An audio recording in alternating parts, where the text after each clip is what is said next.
Hello and welcome in. It's a Sunday edition of Always College Football. I'm your host, Greg McElroy. Thanks for being here. A lot of exciting things that we need to talk about. Yesterday was a tremendous day of college football. It was such a fun day with the matchups that we got. All right, the noon window, not great. But from 3:30 on, it was about as good as you could possibly ask for, including a little Big 12 after dark. Tip of the cap to BYU. Well played in dominant display against what I think is a really good Kansas State team. So the Big 12 is excellent, but that's not where we're starting today. You know where we're starting today. We're going to the Big 10, and we're going to talk about the Michigan and USC game. And it was an old school slugfest. I mean, there was not 1 second of that game that wasn't highly entertaining. People that now have kind of morphed into the idea that we have to see passing attacks. We have to see great offense. We have to see grinded out plays are not necessarily as satisfying to some. To me, they couldn't be more satisfying. That game felt like a pitcher's duel in the World Series in the bottom of the ninth with one of the best pitchers in the world on the mound. Like, that's what it felt like. Every single yard was of the utmost importance at some points. And to think, too, that you have a Michigan team that essentially said, all right, we're done. We're done trying to be this balanced attack. We're just going to bludgeon you. I mean, they have a converted linebacker that has become their, outside of Colston Loveland, potentially their best offensive weapon.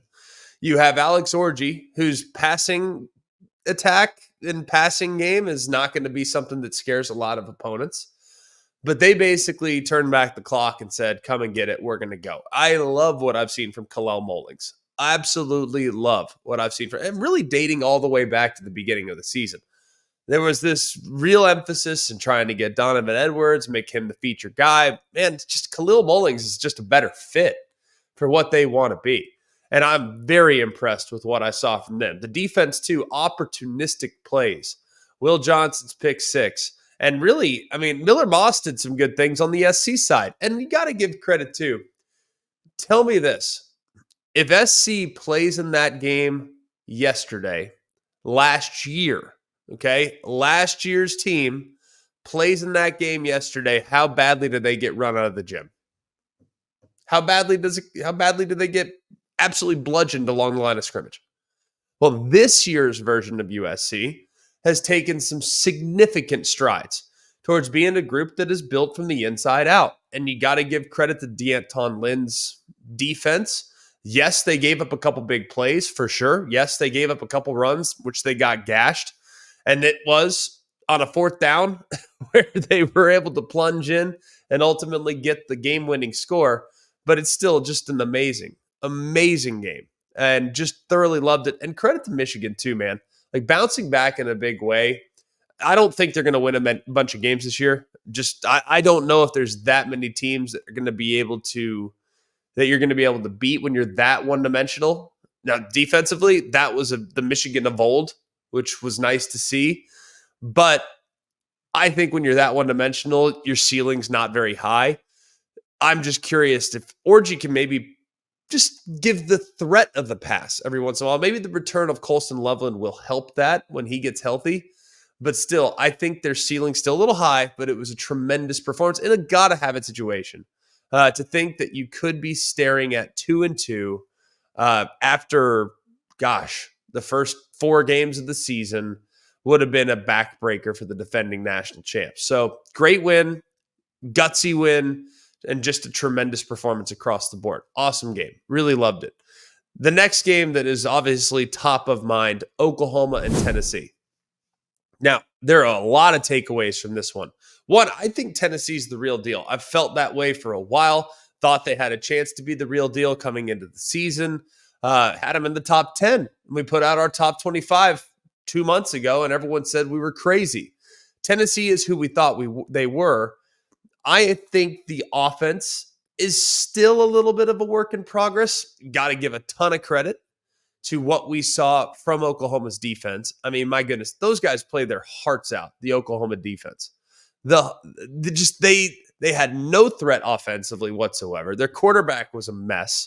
There were some bright spots actually when they put the backup into the lineup. But man, there was not bad decisions, turnovers, just bad plays altogether by Oklahoma's offense. And time again, Oklahoma's defense was put into the game with their back against the wall, and they held up as long as they could.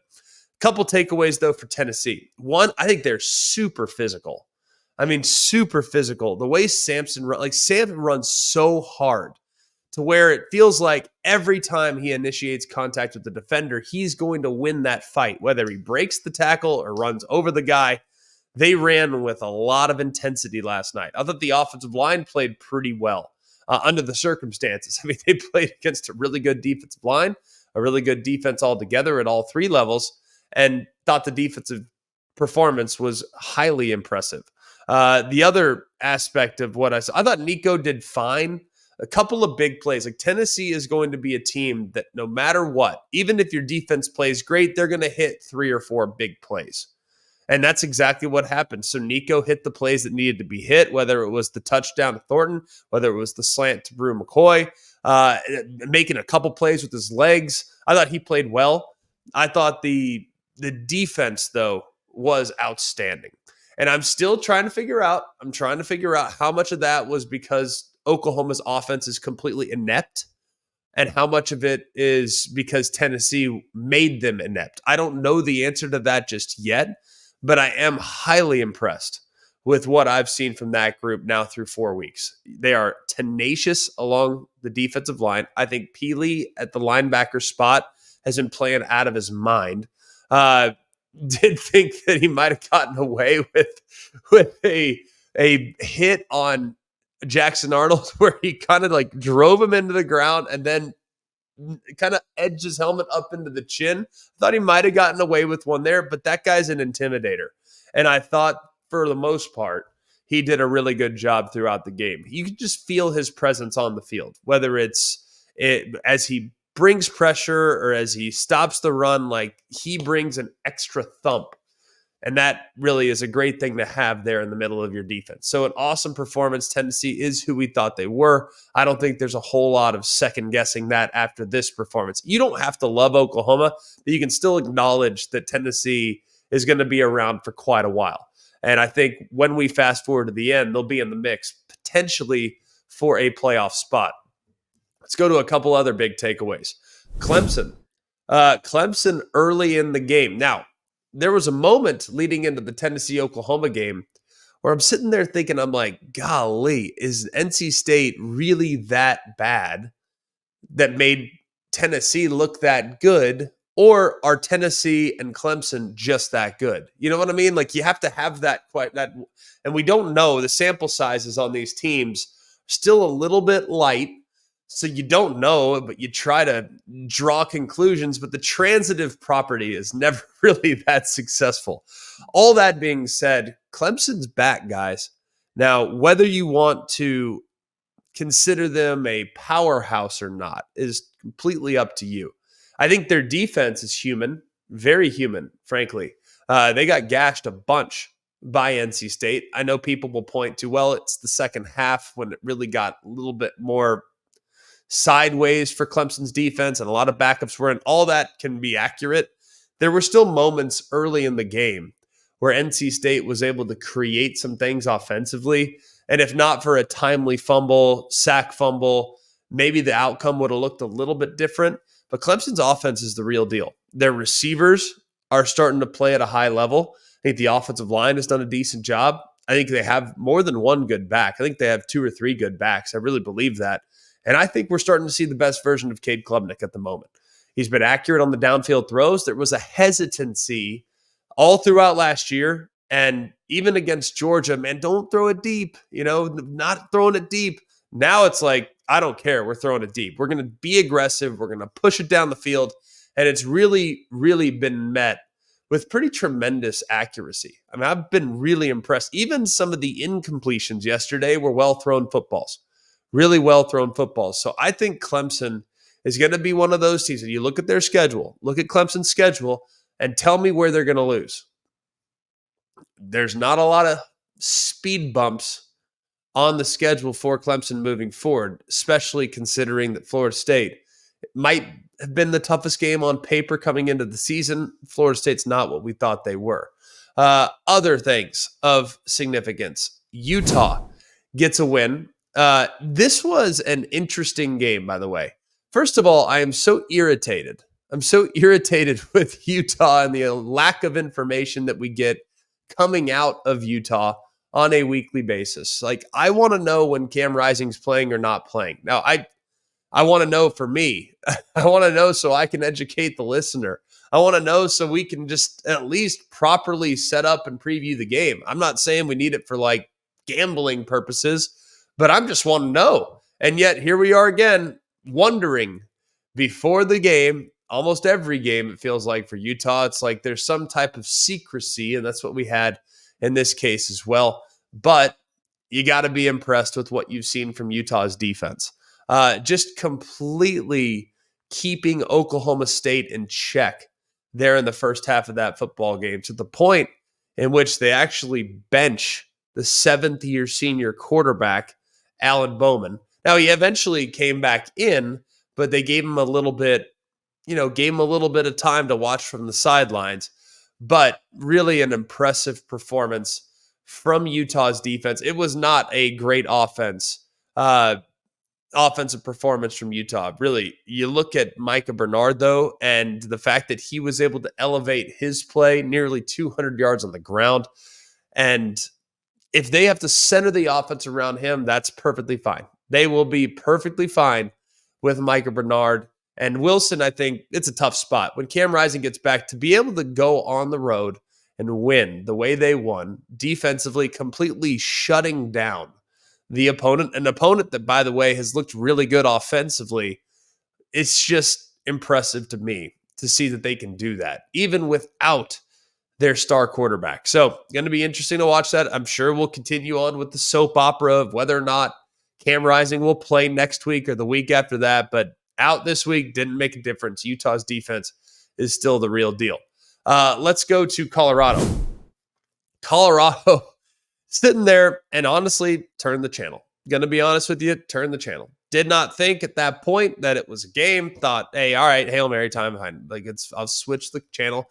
Next thing you know, I'm getting notifications, getting text messages. Oh my goodness, did you see what just happened in Boulder? No. No, I didn't see it. Didn't want to admit that, but I'm sitting there thinking to myself, oh my goodness, what did I miss?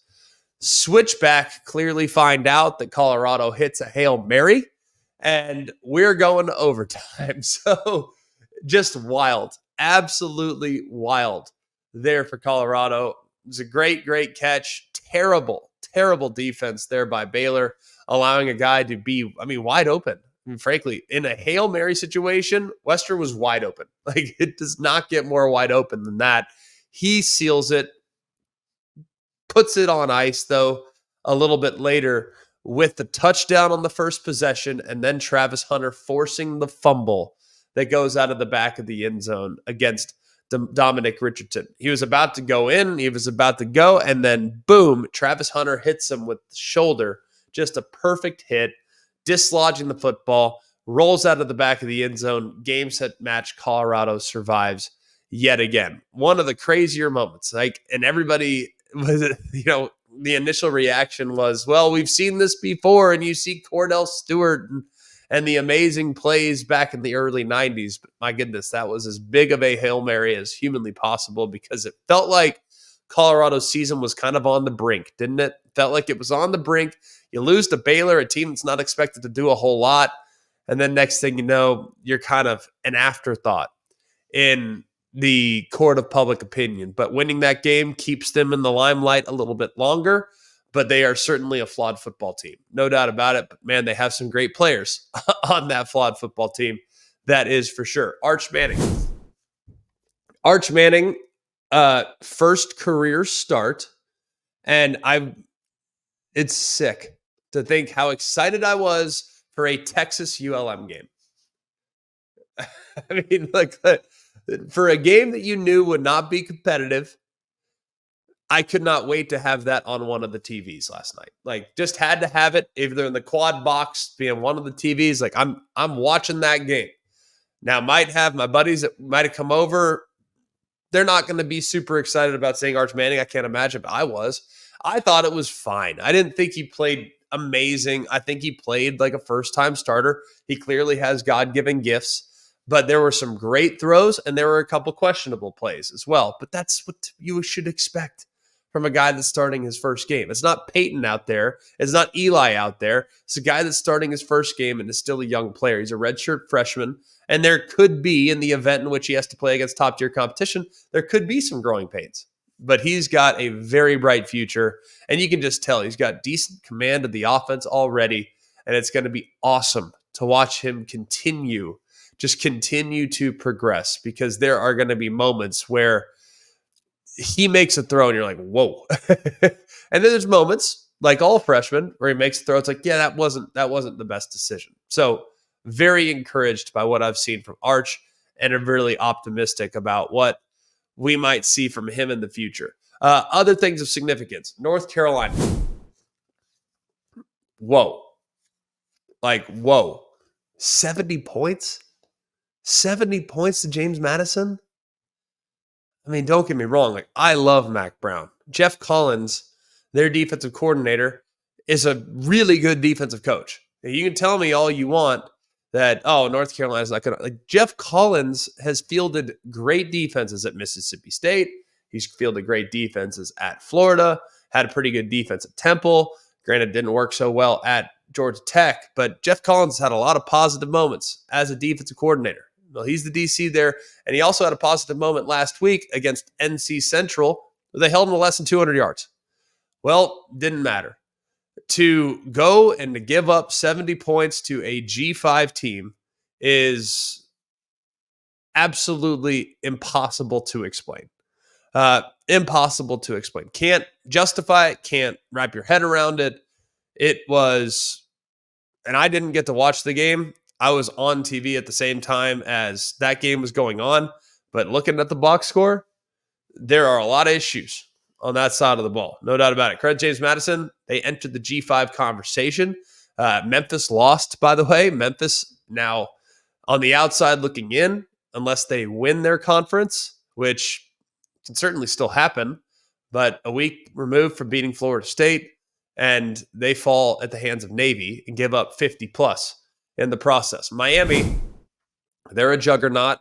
Cam Ward continues to be amazing. Threw for 400, 3 touchdowns and an interception. His receiver, by the way, dropped that ball, I think.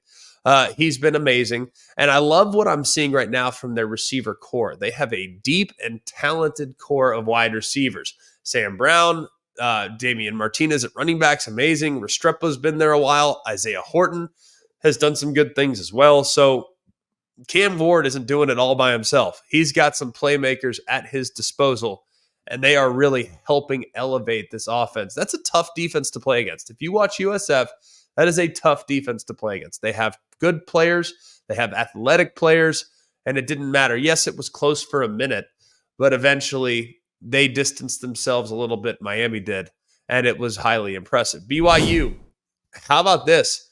4-0. BYU knocking off Kansas State in remarkable fashion, 38-9. You have a fumble return to the house. You have a punt return by Parker Kingston. If you have not seen this play, go and check it out. He drops a punt and kind of runs around, reverses all the way back, and somehow outflanks the punt unit, catches the sideline, and takes off to the house. It was honestly amazing. Absolutely amazing. He ended up, by the way, throwing up on the bench because he ran so far and so fast on that play. But it was an amazing, amazing performance. So them sitting there 4-0 BYU, Jake Retzloff, laugh, and that team, the way they defend, man, I'm telling you, look out. Look out for BYU. That defense is the real deal. They gave Avery Johnson tons of fits. They were able to bottle up that rushing attack. BYU might enter the conversation here pretty soon. You got BYU, you got UCF's undefeated. How about Cincinnati's 3-0? The Big 12 is going to get interesting in a hurry here very, very soon. How about Vanderbilt going on the road to Mizzou? Overtime. Mizzou ends up kicking the game-winning field goal. And Vandy ends up missing like a 20-yarder. Now, Mizzou is 4-0, but man, it hasn't been great. Okay, slow start a little bit against Boston College. They ended up doing a good job of surviving against Boston College, flipping the script and kind of flexing offensively moving forward. But defensively, there's still some things I think they got to clean up. Nate Noel, it was good to see him kind of take off, goes for nearly 200 this past weekend. You look at Brady Cook, though, the big plays, they just haven't been there as much as they were a year ago. So that's going to be one to watch. Mizzou, 4-0, undefeated, unscathed, but definitely have some things they need to address here very soon, or else they could get got. Auburn's a mess. Quarterback Hank Brown gets yanked. They end up pivoting to him after they lost faith in Peyton and Thorne. They should have never benched Thorne. It was ridiculous. If you look at the 4 interception performance against Cal, one of the interceptions was on him. The other 3 I thought were circumstantial.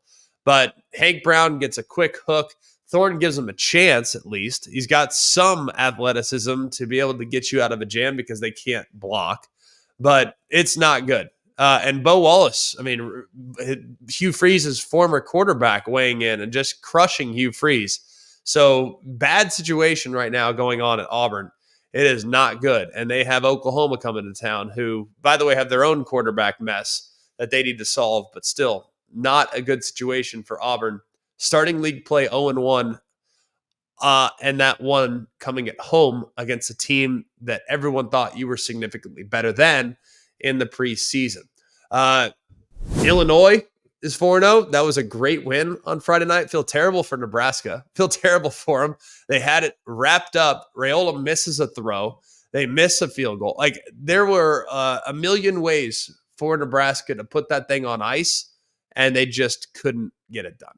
Couldn't get it done. Feel bad for them, but you got to give credit to Illinois just weathering the storm and somehow pulling that thing out in victory. I've lost count of how many games Nebraska's gift wrapped and given to the opponent in my career, but another one there.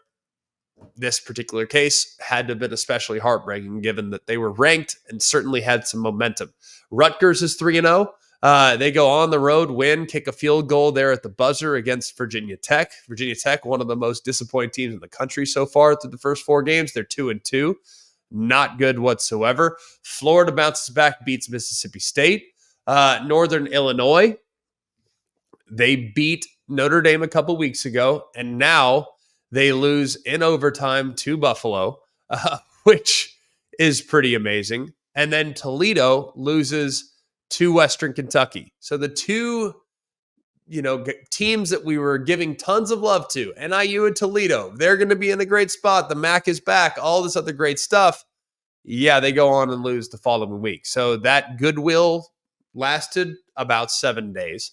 And then SMU, 66 points scored against TCU. 66 points there in the game that would give the iron skillet to the SMU Mustangs. So an incredible Saturday. If there's a game or two that I've missed, check in with us tomorrow.